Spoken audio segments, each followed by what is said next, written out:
힙의 플라이카와 레티나큘럼에 대해 말씀드리겠습니다. 플라이카는 시노비얼 폴드로 아티큘러 서피스의 인터페이스에 로케이션하게 되죠. 그래서 이것은 위치에 따라서 이름을 붙이게 되는데, 특히 미디알 쪽에 플라이카가 의심이 될 때는 감별해야 될 질환이 있습니다. 이것은 엠브리오닉 렘넌트이고 대부분에서 심톰이 없지만 심톰을 일으킬 수가 있겠습니다. 플라이카는 시노비얼 플루이드를 프로덕션하고 뉴로베스큘러 스트럭처를 운반하고 조인트를 스테빌리제이션 시키는 역할을 하게 됩니다. 이런 플라이카는 MRA에서 위치에 따라서 에이시프토마틱 힙에서 볼 수 있는 이 레이브럴 플라이카, 넥 플라이카, 리가멘트 플라이카가 위치에 따라서, 즉 그 레이브럴 주위에 있을 때 레이브럴 플라이카, 넥 주위에 있을 때 넥 플라이카, 그리고 리가멘텀 테레스와 같은 방향으로 움직일 때 리가멘트 플라이카라고 하고, 약 70% 이상에서 90% 이상까지 빈도를 보이고 있다고 합니다.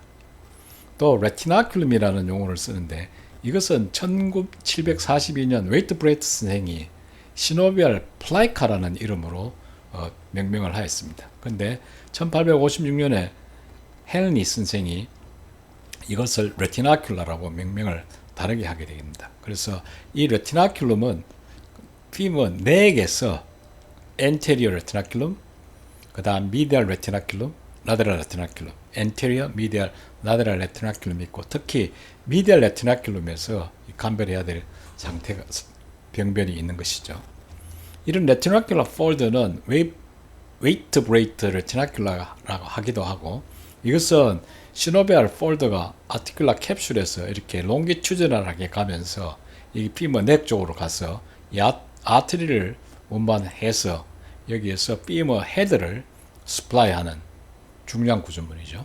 그래서 피머 헤드에 베스큘러 스프라이를 하는 중요한 구조물이고, 페모럴 서컴플렉스 아트리가 이 레티나큘러 브랜치라는 이름으로 스플라이를 하게 되고, 특히 라테랄 레티나큘럼이 중요한 블라드 스플라이 구조물이라고 하는데, 미디얼 쪽에서도 굉장히 중요한 구조물이 있게 되는 것이죠. 이런 미디얼 쪽에 있는 그 레티나큘럼을 팩토 포비알 폴드, 아만티니스 팩토 포비알 폴드라고 하고, 웨이트 브레스이 얘기할 때는 미디얼 레티나큘럼이죠.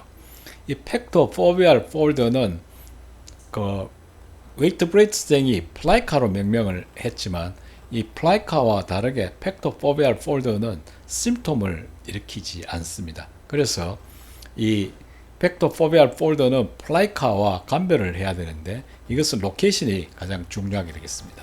이름 그대로 펙티니우스 머슬과 포비아, 캐피티스, 페모럴 헤드의 포비아를 연결하는 구조물이 되겠고, 이것은 이제 레스트로칸트에서 익스텐즈해서 포비아 캐피티스에 어태치를 하게 되는데, 넥 플라이카는 이 레스트로칸트에서 시작해서 여기 있는 오스테콘드랄 정션까지 가게 되는 것이죠. 그래서 이렇게 타고 올라가서 이렇게 말 그대로 펙티니우스 머슬과 포비아와 관계되는 팩토 포비알 폴더가 되겠습니다.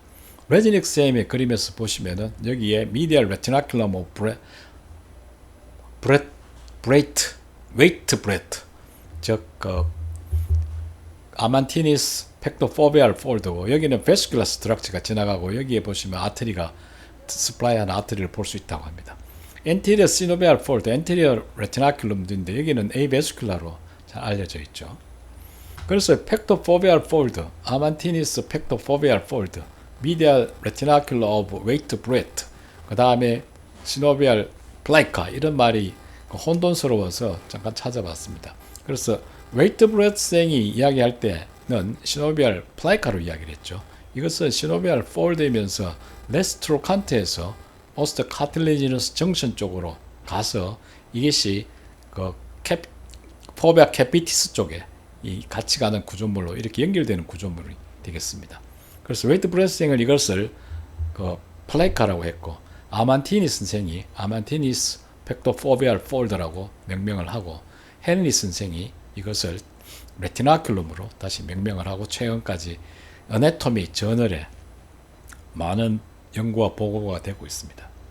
이런 팩토 포비알 폴더는 strongest and most mobile retinaculum이고, 이 레지닉쌤 그림에서 잘 볼 수가 있겠습니다.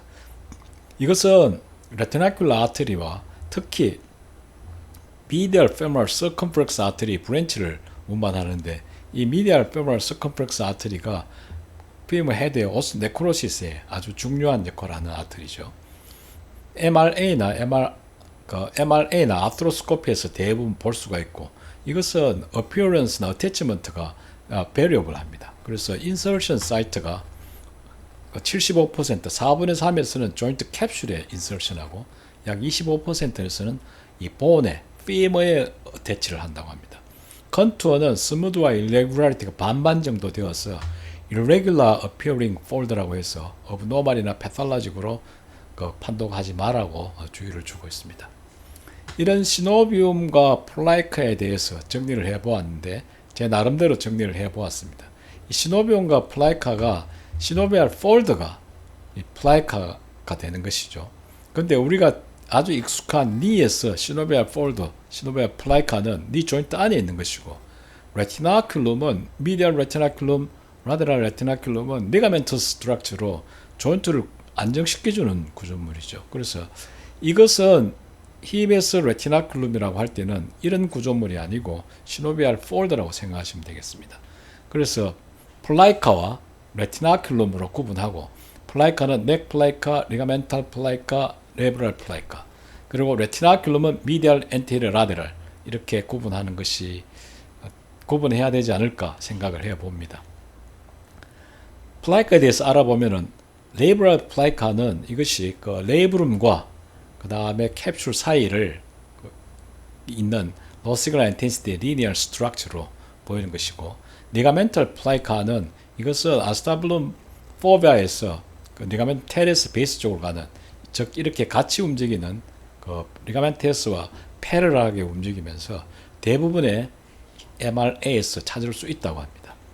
넥 플라이카는 이것은 그 인터트로칸트릭 에어리아에서 엔테레스펙테스 익스텐전 해서 아티큘라 마진 넥의 오스테오 아티큘라 마진에 인서션 하는 것이 넥 플라이카고 팩토포비알 폴더는 이것이 익스텐전 해서 포비아까지 가는 것이죠. 그리고 이 팩토포비알 폴더가 MRA나 아트로스코피에서 대부분 볼 수 있기 때문에 이 넥 플라이카를 진단할 때는 조심해서 하셔야겠습니다.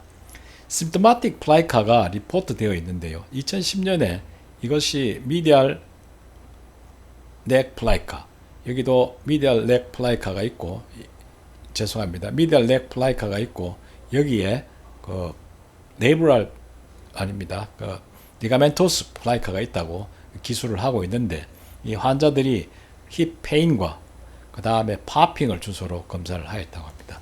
그래서 이런 그 영상을 판독을 할 때 그 최근 논문에 이것을 플라이카라는 터미널러지를 레디올로지컬 리포트에서는 잘 쓰지 말라고 리코멘데이션하고 특히 팩토포비알 폴더는 심톰을 일으키지 않는 노멀 바리에이션이기 때문에 주의해서 판독하라고 되어 있습니다. 이 논문에서도 이것이 미디얼 플라이카인지 팩토포비알 폴더인지에 대해서 구분에 대해서 디퍼런셜에 대해서는 영상에서 분명하게 설명하고 있지 않습니다.